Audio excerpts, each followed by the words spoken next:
Marie-Laure Saillard, bonjour. Ravi et merci de venir pour ce J'irai tweeter de chez moi. En deuxième confinement, en confinement un petit peu allégé. Donc, tu es la dirigeante de MedDocteurs, une plateforme de téléconsultation. C'est un peu votre année. Tu es aussi la vice-présidente du LET, hein, les entreprises de la télémédecine. Et d'ailleurs, félicitations, tu viens d'être réélue lors de l'Assemblée générale récemment, à nouveau vice-présidente de l'association en charge des affaires publiques. Vous avez été créée en janvier 2019. En septembre 2019, vous appeliez à une ouverture, à un développement de la télémédecine. On vous a entendu, 2020, ça a été l'explosion. Alors, je ne sais pas si vous avez espéré de vos voeux le Covid, je ne crois pas, mais en tout cas, ça a été l'année de réalisation. Alors, tout d'abord, mes docteurs, est-ce que tu peux nous présenter la plateforme, s'il te plaît? Oui, bien sûr. Donc, MedDocteurs, c'est un opérateur de télémédecine. La date de création, c'est 2015. Donc, on est presque un historique dans le marché, hein. Ça fait 5 ans, c'est presque énorme. Donc, MedDocteurs, opérateur de télémédecine, avec un certain nombre de services qui permettent aussi bien d'apporter de l'immédiateté dans l'accès à un médecin que d'apporter des outils à destination des professionnels de santé. On parle beaucoup des médecins, mais nous, on croit beaucoup aussi à l'organisation du parcours avec les pharmaciens, les infirmiers. Et donc, on est en train de développer vraiment tous les usages, tous les services qui permettent deux choses, en fait. C'est notre ADN chez MedDocteurs. La première chose, c'est vraiment favoriser l'accès aux soins. Et l'accès, il est compliqué pour des raisons économiques, hein. La première raison de renoncement aux soins, c'est une raison économique. La deuxième raison, c'est ce qu'on appelle l'électronisme, hein. 16% des Français ne sont pas à l'aise avec le numérique.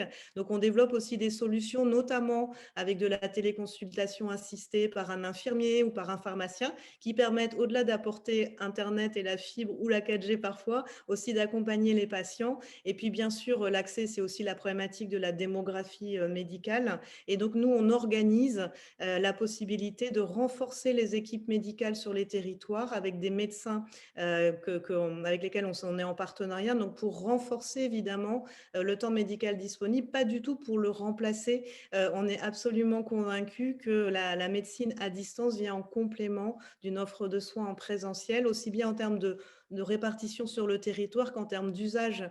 Si on prend un usage très simple, hein, quand on est malade chronique, on voit bien l'intérêt à avoir un suivi parfois à distance avec son médecin pour un renouvellement d'ordonnance ou pour un suivi, et ce qui n'empêche absolument pas, évidemment, d'avoir de temps en temps, et c'est utile, une rencontre en présentiel avec son médecin. Donc, on est vraiment sur cette dimension de l'accès, et on veut être vraiment aussi un acteur au service de la transformation en fait du parcours de soins. C'est pour ça qu'on est très engagé aussi auprès des équipes du volet du numérique Ma Santé 2022, parce que au-delà de brancher un tuyau en période de crise sanitaire, ce qui est important et ce qui se joue ensemble aujourd'hui grâce à la télésanté, à la télémédecine, c'est vraiment d'optimiser ce parcours de soins et l'accès aux soins pour tous. Alors justement, tu l'as bien dit, hein, cette période a révélé l'usage de la télémédecine, je dirais quelque part par obligation, presque une médecine de guerre. Parfois, on dit comment tu vois justement cette année particulière? Est-ce que c'est une année tournant et c'est que ça y est, ça s'inscrit pour la durée et c'est là pour rester? Ou est-ce qu'au contraire, il faut être vigilant? Comment tu vois la télémédecine perdurer après le Covid? Alors, c'est exactement la bonne question, en fait. Ce que le Covid nous a permis, c'est que tout d'un coup, à 6 mois hein, des premières manifestations de la crise, c'est que 20% des Français, un Français sur 5, a déjà fait de la téléconsultation, et 75% pardon, des médecins ont déjà fait de la téléconsultation. Donc, ça veut dire quoi? Ça veut dire que dans le grand bain, dans l'urgence, patients comme médecins s'y sont plongés alors qu'il y avait beaucoup de réticences. Donc ça, on le sait bien, dans les nouveaux usages, c'est hyper important le déclencheur. Euh, la difficulté, d'ailleurs, je ne sais pas si quand on écoutait le professeur Salomon tous les soirs, il rappelait qu'il fallait éviter d'aller dans les cabinets médicaux et qu'il fallait utiliser la téléconsultation. Alors ça, c'est super parce que ça a provoqué ce que je disais à l'instant. Voilà, tout le monde s'est mis dans le grand bain, tout le monde a essayé, et avec des taux de satisfaction. D'ailleurs, si on regarde la dernière étude au Doxa, que ce soit les patients ou les médecins, à plus de 70%, ils sont très heureux et très satisfaits de ce qu'ils ont vécu. Donc ça, c'est la phase positive. Effectivement, il y a eu un l'enclenchement. Et puis, tout le monde a parlé de télésanté, tout le monde a parlé de télémédecine. Il y a beaucoup de choses qui se sont accélérées. Des collaborations aussi avec notamment les instituts de recherche. Nous, on remonte des données à l'Institut Pasteur dans le cadre de la lutte contre la pandémie et puis de la compréhension aussi de la maladie. La difficulté de ça, c'est le risque d'associer la télémédecine à une médecine de guerre, comme tu le disais, ou à une médecine d'exception et de gestion de crise sanitaire. Et si on s'en arrête là, c'est extrêmement dommage. Pourquoi c'est dommage? La première chose, c'est que ça peut être perçu comme une contrainte, et que la santé à distance, c'est une contrainte et c'est pas porteur de valeur. La deuxième chose qu'on voit, si on regarde un petit peu en comparaison d'autres pays, dans les pays un peu matures en télémédecine et en télésanté, le distanciel, représente à peu près, 20 des actes médicaux. Si on regarde les chiffres actuels de la téléconsultation par rapport aux consultations en présentiel, ça représente entre 5 et 7 Donc, on voit bien que même s'il y a un usage de crise, on n'est pas, même d'un point de vue de chiffres, du tout sur un impact réel sur le parcours de soins et le parcours de santé des Français. Donc, oui, aujourd'hui, tout le monde s'est plongé dedans. Si on en reste à c'est un usage pour gérer les crises, on ne va jamais tirer les bénéfices de la télésanté, on ne va jamais imaginer les bons parcours pour intégrer la télémédecine dans le parcours de soins vraiment de manière ancrée et en apportant de la valeur ajoutée. Donc oui, je pense qu'il faut être extrêmement vigilant, qu'il faut continuer à construire les choses, pas juste en mode j'ai accès à un médecin parce que j'ai pas envie d'attraper le virus, pas en mode non plus des médecins qui le font aussi pour éviter que leurs patients se déplacent à leur cabinet, mais vraiment en mode comment j'apporte de la valeur ajoutée et que je libère du temps médical et que j'apporte aussi de la valeur ajoutée dans la coordination entre les acteurs de soins. Là, on est encore en mode extrêmement siloté. D'ailleurs, les téléconsultations dont on parle, hein, aujourd'hui, fin novembre, on était à 500 000 téléconsultations par semaine, donc on a vraiment passé un cap. Mais pour autant, c'est très majoritairement une téléconsultation entre un médecin et son patient. À plus de 80% des cas, c'est un médecin généraliste qui fait une téléconsultation. Or, on voit bien tous les bénéfices, notamment si on prend un parcours tout simple, hein, qui a du sens en plus au niveau de l'économie générale du système de santé, c'est par exemple la post-hospitalisation. Hein. Là, clairement, de renvoyer entre guillemets le patient chez lui parce qu'il est bien mieux et de faire son suivi à distance, ça fait beaucoup de sens, aussi bien au niveau du confort, je dirais, du patient, qu'aussi bien en termes d'économie générale du système de santé. Et on n'en est pas encore du tout là dans les usages aujourd'hui. Et est-ce que justement, les récents accords conventionnels ou dans le cadre de Ma Santé 2022, est-ce qu'il y a des pistes, est-ce qu'il y a je dirais des opportunités de voir cette télémédecine s'inscrire dans un parcours plus ancré? Alors, Ma Santé 2022, malgré la crise, malgré les bouleversements, a continué à tenir son rythme. Et Dieu sait que ce rythme était extrêmement ambitieux. Et ça, c'est une condition incontournable pour réussir justement à ancrer les usages.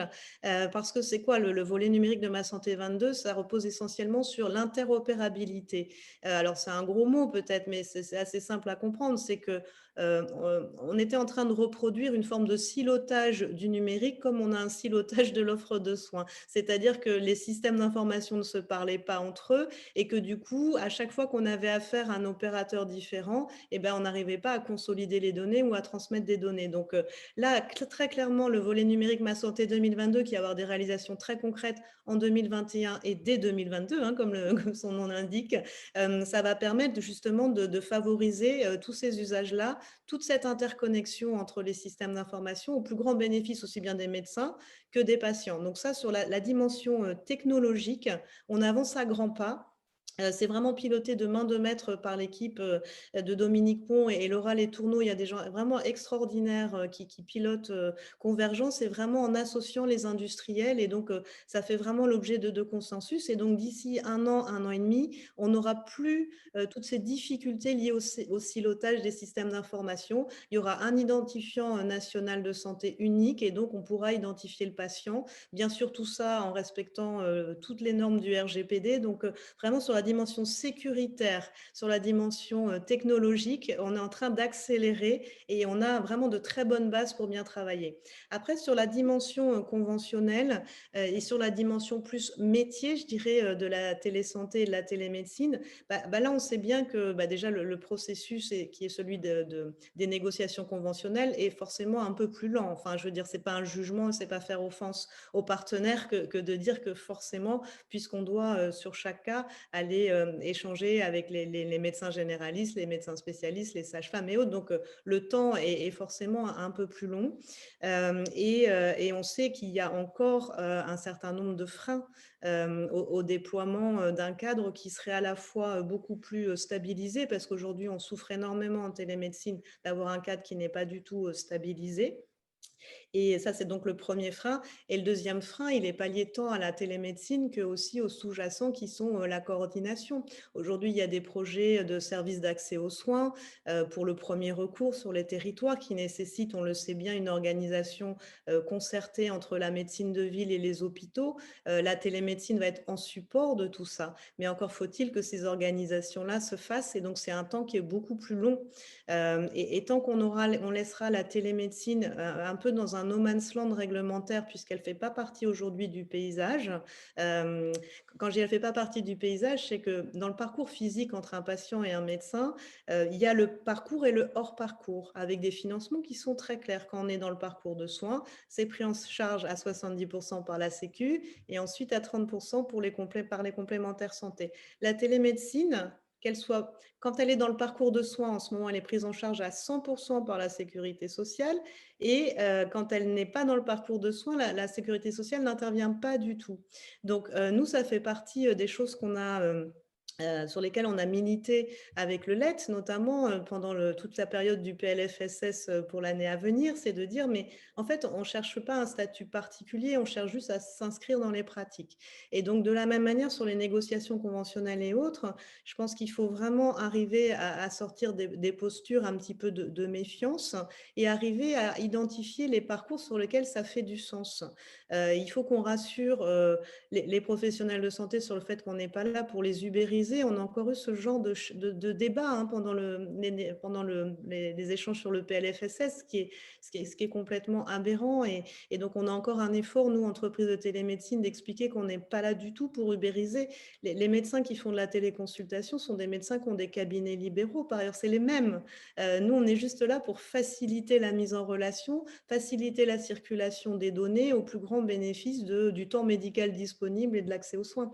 Donc, il y a encore un gros travail à faire pour identifier les parcours sur lesquels la télémédecine apporte de la valeur en soutien du parcours et n'est pas en remplacement. Donc, ça veut dire qu'il faut prendre les parcours les uns après les autres, les professionnels les uns après les autres. Il y a une grosse ouverture grâce à la HAS sur le télésoin et ça nous paraît être un immense pas en avant. Aujourd'hui, la HAS a identifié toutes les professions qui étaient éligibles aux télésoins. En revanche, les négociations conventionnelles n'ayant pas encore abouti, on n'a pas les codes actes.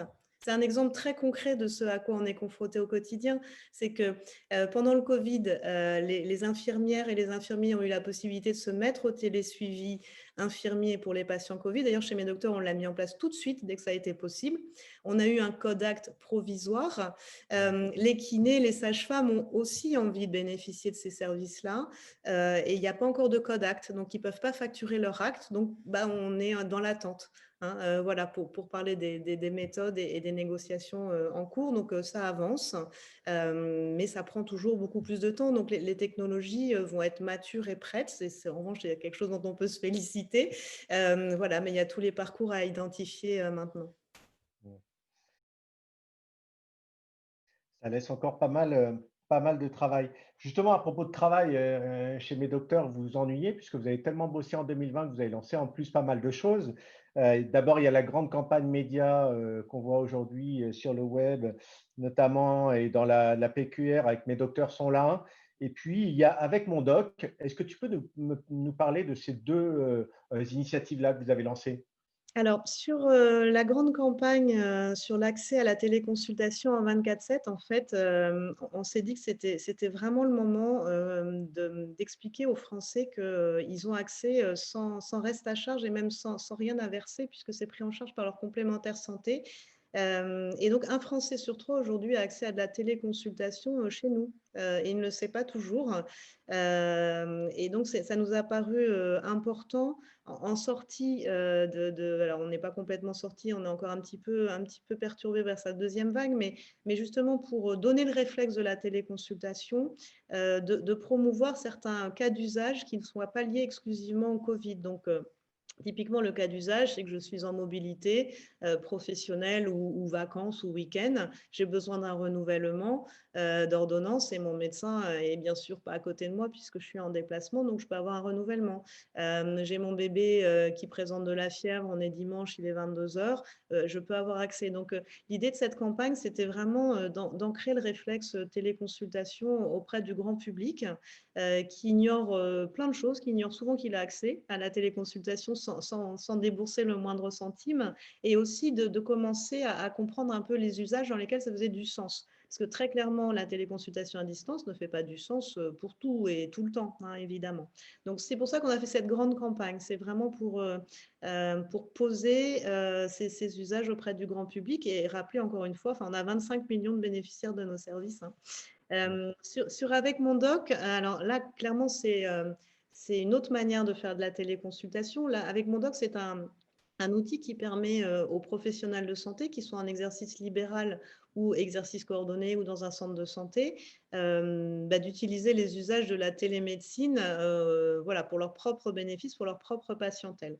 Donc, on avait déjà un outil qui permettait de le faire qu'on avait mis en place en 2019 et puis là, avec l'accélération des usages, avec des demandes de professionnels de santé qui se sont affinées en fait, hein, maintenant qu'ils ont fait les premiers pas, on s'est rendu compte qu'il fallait aller un cran au-delà, c'est-à-dire c'était très bien de permettre de faire de la visio entre un patient et un médecin, mais qu'il fallait aller bien au-delà et c'est pour ça qu'on est vraiment, là on a sorti un produit qui permet de faire vraiment de la gestion de patientèle pour permettre aux médecins de gagner du temps. Cette fameuse promesse de grâce à nous, vous allez gagner du temps médical, de simplifier la vie des médecins et de le simplifier quel que soit le cadre, c'est-à-dire que je sois à mon cabinet, que je sois à mon domicile, que je sois dans ma résidence secondaire, que j'ai plusieurs sites, c'est-à-dire que comme nous, on est vraiment en mode SaaS complètement, on a vraiment travaillé un outil qui est une UX extrêmement simple d'utilisation, qui soit extrêmement modulaire, c'est-à-dire qu'on peut utiliser chez nous la brique agenda, la brique téléconsultation, la brique prescription assistée avec de l'intelligence artificielle ou l'organisation des transports sanitaires. Donc, c'est vraiment modulaire et ça permet d'avoir l'accès à l'ensemble des données où qu'on soit en fait. Ce qui est une nouvelle manière de faire et du coup, on a renforcé effectivement considérablement l'offre à cet égard et effectivement, on a beaucoup bossé depuis mars, mais on l'a fait en plus en lien avec les partenaires et praticiens avec lesquels on travaille, c'est-à-dire qu'avec mon doc sur la partie centre de santé, on l'a fait évoluer avec des centres de santé, donc on sait que ça correspond complètement à la pratique, c'est pas une vision théorique des choses, c'est vraiment confronté à ce qu'on a vécu depuis 6 mois. On le voit bien, on a vu des grandes plateformes de prise de rendez-vous aller vers la téléconsultation, on a vu des éditeurs de logiciels de cabinets aller vers la téléconsultation, et vous allez à la fois sur la prise de rendez-vous et sur la gestion de cabinet. C'est quoi l'avenir? C'est une grande plateforme autour du médecin pour lui apporter tous les services, tous les champs du possible? Alors, je pense que pour le médecin, effectivement, il faut arriver à apporter, la souplesse, les usages. On sait bien en plus que, les pratiques médicales vont beaucoup évoluer. Je n'aime pas trop stigmatiser les générations de médecins, mais très clairement les jeunes médecins, qui sortent de leurs études ont envie d'avoir plusieurs modes d'exercice et souvent, avec d'autres. hein. Et donc, les logiciels un peu classiques sont pas forcément super bien adaptés à ça. Donc, il faut que le médecin, l'infirmier, le médecin coordinateur d'un EHPAD, des SIAD, puissent avoir toujours les données des patients, quel que soit, le lieu où, ils exercent, la médecine ou le soin. Et donc la vision, c'est effectivement, de partager en fait les données du patient sous réserve qu'il a accepté de le faire. C'est toujours le patient qui donne son consentement, évidemment. Et pour les professionnels de santé, c'est effectivement d'avoir des outils extrêmement simples, hein, comme WhatsApp, puisque les médecins utilisent beaucoup WhatsApp en ce moment, et qui leur permettent d'avoir en revanche la dimension sécuritaire. C'est vraiment tout cet équilibre entre souplesse, flexibilité, mais sécurité maximale. Ça nous a un petit peu chatouillé les oreilles au niveau du LET et au niveau de mes docteurs quand on a autorisé les médecins à faire la téléconsultation par téléphone et par WhatsApp. Mmh. Alors, on comprend que dans la panique, c'était mieux que rien, il y a pas de débat avec ça. Mais quand on voit qu'à fin octobre, il y a encore 30 des médecins, qui déclarent faire de la téléconsultation, qui utilisent le téléphone et 29 qui utilisent WhatsApp, là, on a vraiment des vrais problèmes pour, justement, on parlait tout à l'heure d'ancrer les usages de la télémédecine. C'est pas comme ça qu'on va y arriver parce que là, les données, elles ne sont pas sécurisées et elles ne sont pas interopérables. C'est-à-dire, si on revient au sujet sur Ma Santé 2022, c'est que WhatsApp, ça reste propriétaire. Et donc, on ne va jamais pouvoir partager les données d'une consultation à distance dans le dossier patient si on utilise WhatsApp, hein. Donc, il faut vraiment qu'on y arrive. Et je ne prêche pas juste pour ma paroisse en tant qu'opérateur de télémédecine, c'est qu'il faut vraiment arriver sur cette architecture cible. Et donc, pour y arriver, il faut que ce soit simple pour les médecins. Ça, c'est juste la condition sine qua non. Et donc la vision, c'est évidemment, mais ça reposera aussi sur des négociations conventionnelles, et on voit en ce moment tout le débat autour de l'infirmière en pratique avancée, hein, qui fait très fortement débat, qui a été présenté comme une manière aussi de libérer du temps médical. Et on voit bien qu'il y a encore beaucoup de maturation à faire, mais c'est ça la médecine de demain et sur laquelle la télésanté va apporter des bénéfices, c'est la capacité à organiser autour du patient le partage d'informations au bon moment, à la bonne personne, et de pouvoir orienter dans le parcours. Et Mmh. les professionnels de santé vont beaucoup y gagner parce que là, ils passent un temps administratif, c'est entre 20 et 30 de leur temps qui est consacré à l'administratif, aussi bien pour gérer les données des patients que pour les sujets de facturation. Et donc, nous, c'est notre boulot de faire en sorte que tout ça devienne simple, en fait, et fluide. Pour finir, Marie-Laure, les objets connectés dans tout ça, tout ce qui va nous permettre de capter de la donnée chez le patient, au point of care, comme on dit en anglais, quelle place ils vont avoir demain? Comment tu les vois dans ce parcours et dans ce métier de télémédecine? Alors, c'est vraiment majeur parce que la télémédecine, ça permet 2 choses. Ça permet d'éviter que le patient se déplace, s'il ne peut pas se déplacer, ou que le médecin se déplace ou l'infirmière se déplace, mais ça permet aussi de véhiculer les données. Et donc là, ça apporte de la richesse. Il y a plusieurs exemples très simples. Un premier exemple qui est un peu le temps zéro de l'augmentation de la téléconsultation. D'ailleurs, nous, on l'appelle la téléconsultation augmentée, pardon. C'est quand, par exemple, vous êtes en pharmacie, vous avez des objets connectés et un médecin à distance. Donc là, le médecin, il est à distance, mais il bénéficie du transfert des données grâce aux objets connectés. Donc ça augmente la capacité de faire un diagnostic à distance. Ça, je dirais, le temps zéro, c'est celui qui existe déjà. On a déjà des objets connectés en pharmacie, on a déjà des objets connectés par les infirmières qui se déplacent à domicile ou dans les EHPAD, qui permettent d'enrichir voilà, la connaissance et le diagnostic du médecin, pardon. Donc ça, c'est le temps zéro, et ça, c'est quelque chose qui apporte vraiment de la valeur. Après, là où il y a vraiment une projection assez infinie, et nous, opérateurs de télémédecine, on est vraiment un véhicule pour la diffusion des données. D'ailleurs, on l'a vu pendant la crise Covid, hein, c'est par exemple de pouvoir mettre en place des protocoles de télésurveillance des patients, et donc de permettre que le patient transmette de la donnée à son médecin, et que du coup le médecin reçoive des alertes et qu'il soit là au bon moment, et qu'on n'attende pas la prochaine visite chez le médecin pour qu'il y ait une alerte. Et voilà, donc on augmente, on améliore la qualité de vie du patient, ça c'est clair, puisqu'il peut rester à domicile tout en étant surveillés entre guillemets médicalement. Et puis, ça permet aussi d'éviter des pertes de chance, ça permet aussi d'éviter des coûts aussi d'hospitalisation et autres. Et donc, enfin, pour moi, c'est vraiment ce qui va permettre d'ancrer les usages. Pour moi, télémédecine et IoT, objets connectés, c'est complètement interconnecté en fait. Et c'est exactement la même logique. Bon. Donc, bientôt, vous allez en distribuer, vous allez en proposer dans votre… Ah oui, c'est déjà le cas. Nous, chez MedDoctor, on n'a pas fait le choix de choisir un format plutôt qu'un autre, hein. Il y a des opérateurs qui sont très dans la cabine, dans le totem et autres. Nous, on pense qu'à chaque usage, il y a le bon dispositif. C'est-à-dire, enfin, déjà, intuitivement, la télésanté, c'est quand même la santé en mobilité. Donc déjà, nous, on est plutôt à favoriser des usages légers, hein, avec des objets connectés légers, parce que l'infirmière, elle ne va pas prendre son chariot pour aller à domicile. Et en revanche, quand ça fait du sens, d'aller sur des choses un tout petit peu plus installées. Donc, nous, chez MedDoctor, on n'a pas de religion, entre guillemets. On pense qu'à chaque cas d'usage va correspondre à un objet connecté plus ou moins pertinent. Donc voilà, mais c'est juste incontournable, c'est vraiment important. Et alors, l'avenir de l'avenir, au-delà des objets connectés, c'est que maintenant, il y a même des technologies qui permettent comme ça, juste en se voyant par un écran interposé, de mesurer les constantes. Donc ça, c'est encore plus puissant. On n'aura même plus besoin d'objets dans quelques temps. Et c'est des technologies qui existent. Là, typiquement, je pourrais lire ton rythme cardiaque, Lionel, juste par écran interposé. C'est des technologies qui existent. Elles ne sont pas encore dans les parcours, mais elles existent.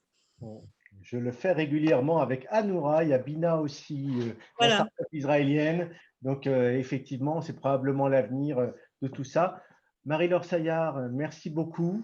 Merci Merci pour toutes ces informations, pour toutes ces précisions. Bonne fête à toi. Euh, également. Fais attention au Covid et puis j'espère à bientôt dans la vraie vie en 2021 quand on pourra ressortir et rebouger.